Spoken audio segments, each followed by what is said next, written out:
What's poppin', y'all? It's your Noober Schnoober, and today I have something amazing to talk about. So before you click off, here's your overdosage of brain rot, and let's get into this. Obviously, I've always known freaks have existed, but the problem has always lied in that I had no clue how bad everything was. Like, before I started going out into the real world, all I would do was go to school, go home, hop on my PS3, and that would be my day. So yes, I was exposed to assholes, but most of the time it was nowhere near the actual weirdos in real life.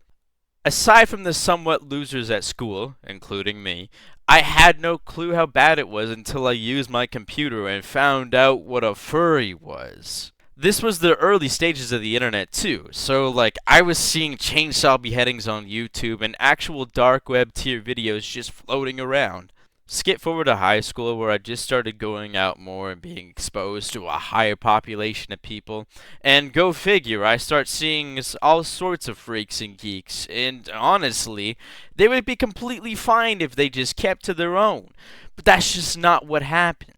They were always in my face. And just seeing the furry tales was like, why are you doing this at school? There used to be a girl who would just come up to me and moan in my ear super loud because she knew it made me uncomfortable. And this would happen every day for some weeks. As I kept growing up and became less and less shielded to the point where I could completely go on my own, one of my very first experiences I had on my own was just some random lady screaming at me for no reason.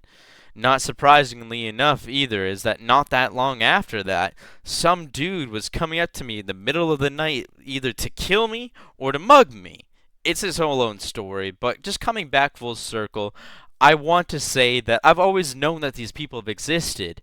Everything is just becoming worse. Degeneracy, if anything, is encouraged depending on which side of the internet you go to first. Valorant is one of those big petri dishes of just straight up losers. The amount of times I've heard, bark for me if you want to heal, is just like, do you have no shame? When you arrive at the gates of heaven, do you believe that God will call your name? I'm simply just messing around. I don't believe in God. But it seems like everyone on there is some kind of loser with some sort of quote unquote issues.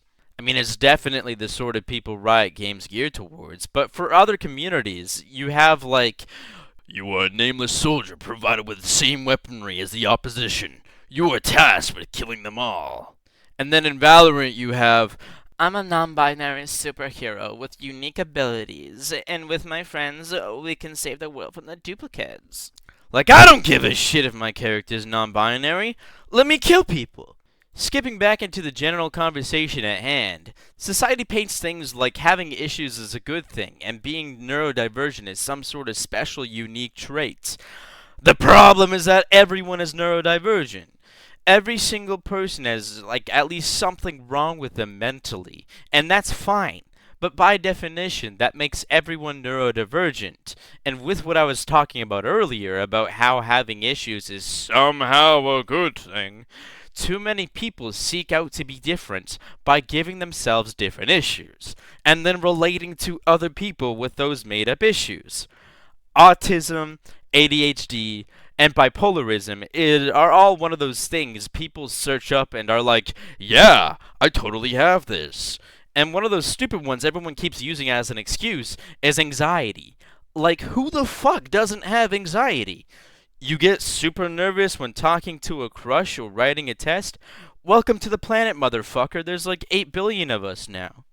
The problem, too, is that when someone acknowledges they have a problem, they tend to over-amplify it, or develop other quote-unquote problems they would have never had otherwise.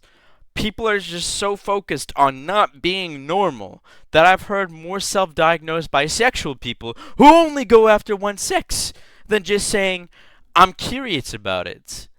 Like, I spoke to this girl who was bisexual, but had 6 relationships, none of them being women. A huge problem, too, is that it really is like a petri dish. The second they go into their respective communities, they only come out more weird and with more adjectives. An even bigger problem is weirdo communities are leaking everywhere. It's why Valorant creates the character it does. It's why VTubers, especially Iron Mouse, despite how made up their voices, will always be encouraged. It's why furries are so open about being furries nowadays. The way I see it is that it'd be completely fine if they acknowledged it was weird. But no, they're normalizing it. Like, why is it okay to be attracted to anthropomorphic animals?